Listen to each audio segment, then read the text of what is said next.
안녕하세요. 제주살롱입니다. 저는 제주살롱에서 책방지기 하고 있는 북집사예요. 2023년 새해가 밝았는데요.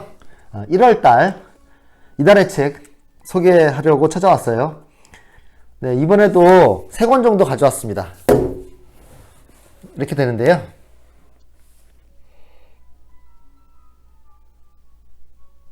네, 한 권씩 차례대로 소개를 해보겠습니다.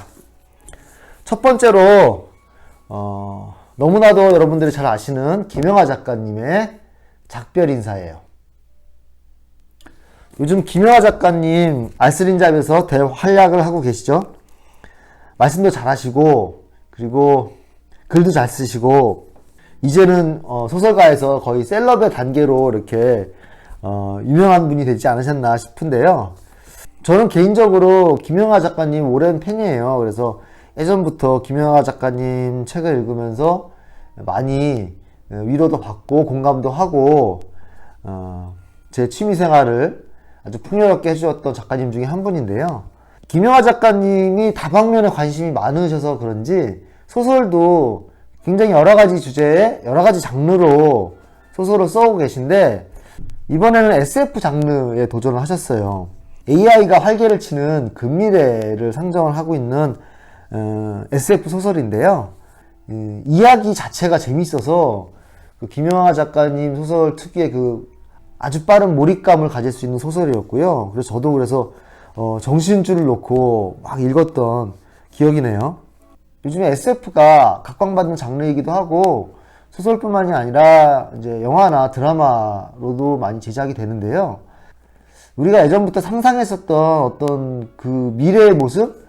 인공지능이 탑재된 로봇이 만들어진다든가 우주 여행을 한다든가 그런 미래가 이제 곧 코앞에 닥쳐왔기 때문에 미래를 살고 있다는 그런 느낌이 들죠. 사실 요즘에 기술이 워낙 발전을 해서 그러다 보니까 이런 신기술의 혜택도 있지만 또 한편으로는 그런 신기술이 가져다 줄 수 있는 폐해라 그럴까요?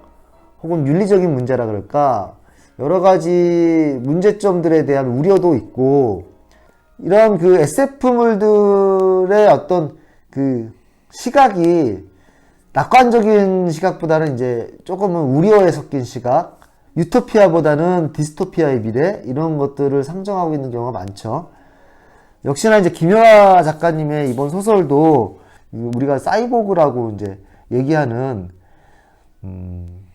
인공지능인데 몸은 인간의 생체에 가깝게 이렇게 만들어져 있고 거의 인간과 흡사하게 느끼고 감정마저도 발달되어 있는 그리고 스스로가 인간인지 사이보그인지 모르는 정도로 이제 인간화된 그런 로봇이 등장하는 근미래를 상정하고 있고 이 소설이 SF 소설이긴 하지만 또 이제 SF의 상상의 나래를 펼치면서 갖가지 기술이 등장을 하고 거기서 어떤 모험이 등장하고 뭐 이런 이야기 외피를 갖고 있긴 하지만 사실은 기술에 대한 소설이라기보다는 윤리에 대한 소설이라는 것이 더 가까울 것 같아요. AI가 고도로 발달되어서 인간과 거의 흡사한 준생명체가 됐을 때 그래서 어떤 인간의 경계가 어디까지인가 어디까지를 우리가 인간의 범주하에 놓을 수 있는 것인가 인간과 기계의 경계는 어디까지인가 뭐 이런 질문을 던지고 그렇다면은 인간에 준하는 어떤 그 기계들에 대해서 우리가 어떻게 대우해야 될 것이며 근본적으로는 인간과 기계가 어떻게 하면 공존할 수 있겠느냐의 질문까지 나아가고 있고 그런 기술의 발전에 따라서 짚고 넘어가야 되는 어떤 윤리적인 문제들 이런 것들을 굉장히 심도 깊게 파헤치고 있어요. 실제로 작가님께서도 여기 작가의 말에 보면은 윤리학에 관련된 저서들도 많이 참고했다 이런 얘기가 나와요. 이 소설의 줄거리를 간략하게 말씀드리자면 AI, 휴머노이드를 연구하는 그 연구 도시가 있어요. 연구원으로 일하고 있는 어떤 인물이 등장을 하고 그 인물의 자식이 또 등장을 합니다. 그 인물의 자식이 이제 나라는 1인칭 화자로 등장을 하고 주인공인데요. 그러다가 어느 날 아빠가 없는 사이에 거리에 혼자 나갔다가 납치를 당해요. 이 친구가.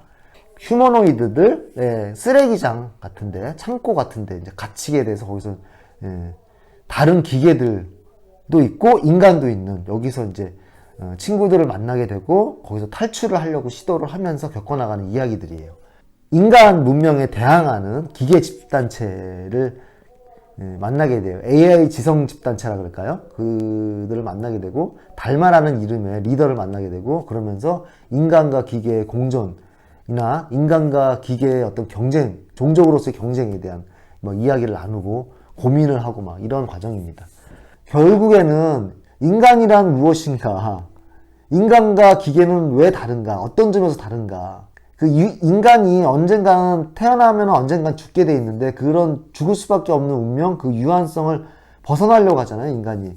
근데 그 인간의 본질이 그 죽을 수밖에 없는 그 유한성에 있지 않은가라고 이제 되새기면서 우리가 잃어가고 있는 인간성, 그리고 김영하 작가님이 항상 강조하시는 그 이야기로서의 인간에 대해서 다시 한번 이렇게 되돌아보는 이야기라고 할 수가 있어요. 핵심이 될 만한 그 문장을 한 문장을 읽어 드릴게요. 생의 유한성이라는 배음이 깔려있지 않다면 감동도 감흥도 없었다. 죽을 수밖에 없는 존재이기 때문에, 생이 이번 한 번뿐이기 때문에 인간들에게는 모든 것이 절실했던 것이다. 이야기는 한 번밖에 살 수 없는 삶을 수백 배, 수천 배로 증폭시켜주는 놀라운 장치로 살 수도 있었던 삶을 상상 속에서 살아보게 해주었다. 제가 이 소설을 읽고서 최근에 넷플릭스에서 영화 한 편을 봤는데, 그 연상호 감독의 정의라고 다들 아실 거예요. 개봉한 지 넷플릭스에 올라온 지 얼마 안 됐는데, 거기에서도 비슷하게 이런 윤리적인 문제에 대해서 다루고 있거든요. 기계와 인간 사이의 어떤, 기계와 인간 사이의 존재가 등장을 하고, 그 존재에 대해서 우리가 어떻게 그 존재를 바라봐야 될 것인가, 어떻게 다뤄야 될 것인가라는 질문을 하고 있는 영화인데, 이 소설하고 같이 읽어봐도 너무너무 좋을 것 같아요. 그리고 두 번째로 소개해드릴 책은요, 김영민 교수님의 인생의 허물을 어떻게 할 것인가 라는 조금은 부담스러운 제목의 인문학 서적이에요. 김영민 교수님은 이제 서울대학교 정치학과 교수님이시고, 교수란 타이틀보다는 이제 저희들에게는 작가라는 타이틀이 더 어울릴 텐데, 인문학과 관련된 그런 도서들이나 개인적인 산문집 이런 것도 많이 내셔가서 이분의 팬이 꽤 많죠. 저도 그래서 김영민 교수님의 그 저작들을 굉장히 좋아하고 이전의 저작들도 많이 읽어봤거든요.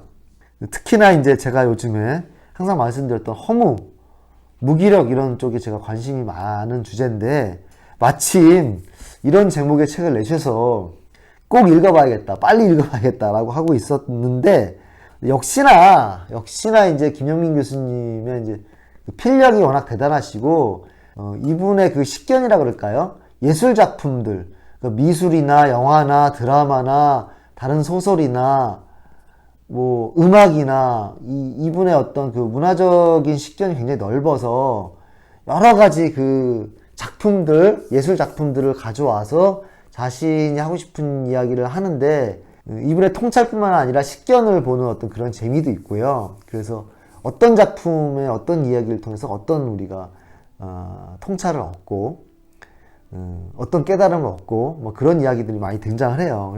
첫 챕터의 프롤로그부터 굉장히 임팩트가 강한데요. 이 책의 제목이 인생의 허물을 어떻게 할 것인가잖아요. 우리 인생과 같이 갈 수밖에 없는 동반자처럼 얘기를 해요. 그래서 허물은 그냥 우리 곁에 그냥 있는 것이다. 그걸 인정할 필요가 있다. 이렇게 못을 받고 시작을 합니다. 그 구절을 한번 읽어볼까요? 인간에게는 희망이 넘친다고, 자신의 선의는 확고하다고, 인생이 허무하지 않다고 해맑게 웃는 사람을 믿지 않는다. 인생은 허무하다. 허무는 인간 영혼의 피냄새 같은 것이어서 영혼이 있는 한 허무는 아무리 씻어도 완전히 지워지지 않는다. 인간이 영혼을 잃지 않고 살아갈 수 있듯이 인간은 인생의 허무와 더불어 살아갈 수 있다. 나는 인간의 선의 없이도 희망 없이도 의미 없이도 시간을 조용히 흘려보낼 수 있는 상태를 꿈꾼다. 아주 인상이 오랫동안 남았던 문단이거든요. 허무를 어떻게든 극복하고 싶어 하는데 그렇잖아요. 허무한 거는 안 좋은 것 같고, 인생에서 두면 안 될 것 같고, 내가 치워버려야 될 감정인 것 같고 하는데, 허무는 인간 영혼의 피냄새. 피냄새라고까지 표현하는 거는 그냥 계속 우리랑 같이, 우리 몸속에 같이 흐르고 있는 피와도 같은 감정이라는 것이죠. 뭐 이런 말이 알고 있다고 해도 굉장히 각인되는 말이고, 다시 한번 아, 내가 이거를 받아들여야 되는 거구나 라고 좀 생각하게 해주는 문장이고, 인생의 허무와 더불어 살아갈 수 있다라는 말이 묘하게 굉장히 위안이 됐어요. 생이란 것이, 인생이란 것이 근본적으로는 저는 밑 빠진 독 같다는 생각도 많이 하거든요. 이게 부어도 계속 밑바닥이 새는 독 같은.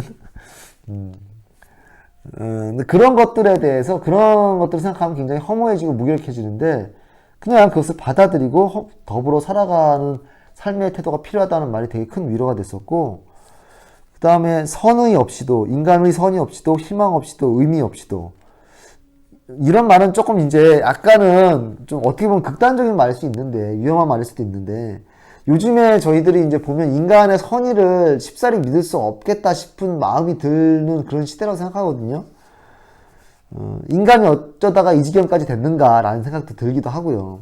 인간은 선의가 있는 동물이다라고 우리는 믿어왔는데, 그렇지 않을 수도 있겠다라고 생각하게 되기도 하고, 그래서 이런 말들이 오히려 더 위로가 되는 것 같기도 해요. 선의 없이도, 희망 없이도, 의미 없이도 흘려보낼 수 있는 상태. 이거 자체가 굉장히 어떻게 보면 수동적이고 자포자기적인 태도일 수도 있겠는데, 저는 여기서 오히려 이 모든 것을 받아들이고 이 모든 것을 객관적으로 그대로 응시하면서 나 나름대로 그것과 같이 살아가면서도 그것에 지지 않는 어떤 삶의 어떤 수동적인 것 같으면서도 굉장히 적극적이고 오롯한 마음의 태도를 좀 읽을 수 있다는 생각을 했거든요. 그런 우리 세상에 선의와 희망과 의미가 없다 그래도 내가 선의를 만들어내고 희망을 만들어내고 의미를 만들어내면 되는 거 아니겠는가라고 생각해 볼 수도 있겠고요. 이 책이 좋은 점은 챕터마다 이제 소주제들이 있는데, 뭐 글쓰기에 관련된 주제도 있고, 뭐 시간에 관련된 주제도 있고, 죽음에 관련된 주제도 있고, 뭐 명예에 관련된 주제도 있고요. 여러 가지 있는데, 그 주제들마다 자신의 단상을 얘기하면서 꼭 이렇게 예술 작품을 예로 들어요. 그래서 그림이 항상 등장을 한다든가, 이렇게 어디 뭐 건축물이 등장을 한다든가, 시간이란 주제와 관련된 그런 그림이네요. 시간이란 해골이 인간을 잡아먹는 뭐 그런 그림인데 제가 좋아하는 그림입니다. 시시퍼스의 신화, 티치아노의 그림도 있고요. 페이지가 훌훌 넘어가니까요, 이 그림이 많아서 그래서 좋은 것도 있고, 책이 빨리빨리 넘어가니까, 그리고 이 그림을 또 감상할 수 있고, 그림에 대한 해설이 있고, 그러면서 이 글 속에는 또 이 그림과 관련된 해석이나 통찰이 가득하고, 글도 그리지만 우리가 몰랐던 뭐 미술작품이나 건축물이나 이런 것들을 알게 되는 또 재미도 있습니다. 여기서 소개된 챕터 중에서 제가 특별히 좋아하는 챕터가 있어서 좀 소개를 해볼까 해요. 이 챕터의 제목이 삶은 악보가 아니라 연주다 라는 제목이에요. 좋은 결과물을 얻어야 우리가 성공이라고 얘기하지만, 사실은 우리 삶은 그 결과물을 얻게 되기까지 그 수많은 과정 속에 있는 것이지, 우리가 결과물을 확인하는 그 순간은 굉장히 짧거든요. 그것을 만족하는 기쁨도 짧고, 사실은 우리의 삶은 그런 과정 속에 있지 않은가라고 생각하는데, 그래서 과정을 즐길 수 있어야 삶이 풍요로워진다고 저는 생각을 하는데, 그 말을 너무 잘 표현하고 있는 것 같아요. 이 제목이. 우리의 삶은 악보에 있는 게, 음표가 새겨진 악보에 있는 게 아니고 그것을 연주하는 과정이 있다. 연주는 사실 연주하면서 계속 지나가잖아요. 결과물로 남진 않지만 삶은 그렇게 그 과정 속에 있다는 것이죠. 네, 세 번째 책을 소개해 드릴게요. 주성철 영화평론가님의 그 영화의 뒷모습이 좋다. 네, 주성철 평론가님은 저희가 방구석 1열이라는 그 예능 프로그램이 있잖아요. 영화에 대해서 소개해주는 그 방구석 일렬의 패널로 등장 안경 쓰신 그 전 시내 21 기자 분이라고 소개해드렸던 그분이죠. 이분 다들 아실지 모르겠네요. 네, 그 프로그램에서 굉장히 달변으로 이렇게 영화에 대해서 평을 해주시는 분이었는데, 이분이 이제 책을 작년에 내신 책이고요. 이 주성철 평론가님은 영화 잡지 키노 필름 2.0을 거쳐서 시내 21에서 편집장으로 일한 경력이 있으시고, 홍콩 영화 매니아로 유명하신데, 그래서 그 시절 우리가 사랑했던 장국영, 뭐 이런 책도 내신 적 있고, 헤어진 이들은 홍콩에서 다시 만난다. 방구석 일렬이나 접속 무비월드, 그리고 유튜브 채널인 무비건조 이런 데 출연하시면서 다양한 영화에 대한 평과 해설을 해주고 계세요. 굉장히 유쾌하신 분이어서 이 영화에 대한 이야기도 읽어보면 진지하기도 하지만 굉장히 유쾌하다는 걸 알 수가 있어요. 이게 그리고 영화 뒷이야기에 대한 얘기가 되게 많아서 재밌는 에피소드 얘기도 많고, 얼마나 이분이 영화를 좋아하는지를 우리가 막 느낄 수 있는 그런 책이에요. 본인이 좋아하는 어떤 감독이나 배우, 영화들을 추려서 이렇게 소개하고 있는 평론집이자 영화 이야기집이고요. 어떻게 구성이 되냐면, 이제 감독관, 배우관 이렇게 구성이 시작이 되고, 장르관, 뭐 단편관 이렇게 해서 주제를 이렇게 나눠서 그 주제에 해당되는 이제 배우나 감독 영화들을 소개를 하고 있어요. 감독관에는 한국 영화에 대해서 이제 얘기할 때 빠질 수 없는 박찬욱 감독과 봉준호 감독이 물론 이제 첫 번째로 등장을 하고요. 그리고 이제 류승환 감독, 추적자나 곡성으로 우리가 알고 있는 나홍진 감독, 그리고 70년대 영화 감독인 김기영 감독, 윤여정 배우의 그 데뷔작을 찍었던 감독이기도 하죠.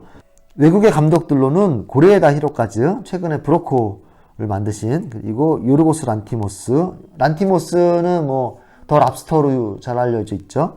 그리고 거장으로 불리우는 마틴 스코세이지, 켄 로치, 쿠엔틴 타란티노까지 이렇게 걸출한 감독들이 있고요. 배우 간에는 윤여정, 전도연, 설경구, 뭐 공효진, 메릴 스트립, 주성치, 역시 홍콩 영화가 빠지지 않고 찰리 채플린, 오드리 헵번 이런 배우들이 담겨 있고요. 장르관에는 아까 말씀드렸던 홍콩 영화에 대해서 본격적으로 다루고 있는 홍콩 누아르에 대한 이야기가 있고, 뭐 프랑스의 누아르 영화라든가 한국의 공포 영화의 계보라든가 저널리즘 영화라든가 이런 영화들이 있고요. 그리고 이제 마지막으로 단편 영화를 좀 소개하고 있는 챕터가 있습니다. 그리고 특별히 기자님께서 영화를 너무너무 좋아한다는 걸 느낄 수 있는 지점이, 그래서 어떤 영화에 출연했던 배우가 다른 어떤 영화에 출연했는데 그 캐릭터가 서로 어떻게 연계가 된다든지, 어떤 영화의 스토리와 어떤 영화의 스토리가 어떻게 이렇게 맞물린다든지, 뭐 어떤 감독이 생각했던 어떤 영화의 캐릭터가 다른 영화에서 어떻게 구현이 된다든가, 그런 식으로 해서 영화와 영화 사이의 어떤 관계, 상호 텍스트성이라고 하는데, 간 텍스트성이라고 하는데, 이제 작품과 작품 사이의 관계에 대해서, 그 사이에 대해서 다루는 그런 지점들을 굉장히 많이 발견해내시고, 그 뒷이야기뿐만 아니고 영화를 해석할 때도 굉장히 그런 부분을 중점을 둬서 해석을 하세요. 그래서 그 영화를 영화 작품 안에서도 해석을 하지만, 다른 작품, 그 감독의 다른 작품과의 관계, 이 작품에서 그 감독이 의도했던 부분이 잘 표현되지 않았던 게 다른 작품에서 어떻게 드러난다든가, 뭐 이런 식으로. 그래서 한 감독, 여러 작품들을 놓고 한 감독에 대해서 알게 된다든가, 혹은 여러 작품들을 보고 한 배우관에 대해서 우리가 알게 된다든가, 혹은 여러 다양한 감독의 작품들을 놓고 어떤 한 장르가 어떻게 완성되는지를 본다든가. 그래서 되게 그림이 크다 그럴까요? 그래서 작품 하나하나, 영화 하나하나를 이렇게 퍼즐을 맞춰서 큰 그림을 맞추는 그런 관점을 가지고 있는 영화 평론집이에요. 영화에 관련된, 감독과 배우에 관련된 온갖 TMI가 그득해서 너무너무 재밌다 라는 것을 우리가 얻어갈 수 있는 책이고, 무엇보다 이 기자님의, 영화평론가님의 영화 사랑을 같이 느끼면서 나도 같이 영화를 사랑하게 되는 이 영화에 이런 게 있었구나. 저 배우에 저런 점이 있었구나. 새롭게 알게 되면서 그 작품과 감독과 배우를 사랑하게 되고, 그러면서 나도 이 영화 다시 한번 봐야겠다. 혹은 이 영화를 봐야겠다. 이 감독의 영화들을 좀 묶어서 한번 봐야겠다. 그런 생각이 들게끔 하는 책입니다. 그래서 이 책의 부제도 보면 이 책을 읽는 순간 당신은 그 영화를 다시 볼 수밖에 없다. 이렇게 설명하고 있거든요. 그 서문에 나와 있는 작가의 말, 한 문단을 보도록 할게요. 이 책을 읽는 당신이 마음에 들지 않았던 영화가 좋아지는 기적과도 같은 경험을 하기를 바라진 않는다. 다만 차근차근 읽어나가면서 이렇게 보니 영화가 더 재미있네 라는 식으로 영화를 좀 더 쉽게 즐길 수 있게 된다면 기쁠 것이다. 라고 쓰고 보니 그게 더 어려운 경지가 아닌가 싶어 말해놓고도 식은땀이 난다. 요즘에 너무 많은 영화들과 드라마들이 쏟아져 나오고 있잖아요. 우리가 볼 수 있는 플랫폼도 많고 언제나 우리가 접근할 수 있다는 점이 오히려 어떤 영화를 봐야 될지 모르겠다는 그런 선택의 혼란과 부담을 주기도 하는데요. 그런 면에서 이 책이 내가 어떤 영화를 보면 좋을지, 어떤 영화가 나한테 맞을지 이런 거를 또 고를 수 있는데 도움이 될 수 있는 안내서가 될 수 있지 않을까라고 또 그런 측면에서 추천할 수 있을 것 같아요. 자, 오늘 이렇게 세 권을 추천을 드렸는데요. 2023년 새해도 저희 제주살롱에서 추천하는 책들과 함께 이렇게 독서 생활, 독서 루틴을 시작해보는 건 어떠실까라고 또 한번 이렇게 말씀드려 보고요. 그래서 올해 2023년에도 매달 말에 제가 읽은 책 중에 이제 몇 권을 추천해서 소개하는 이달의 책을 꾸준히 소개를 드릴 테고요. 자, 새해가 밝은 지도 한 달이 벌써 지났는데요. 어떻게 새해를 보내고 계신지 모르겠네요. 2월에 이달의 책으로 찾아뵙겠습니다. 긴 시간 시청해주셔서 감사드려요. 그럼 다음 달에 만나요. 안녕. 감사합니다. 안녕.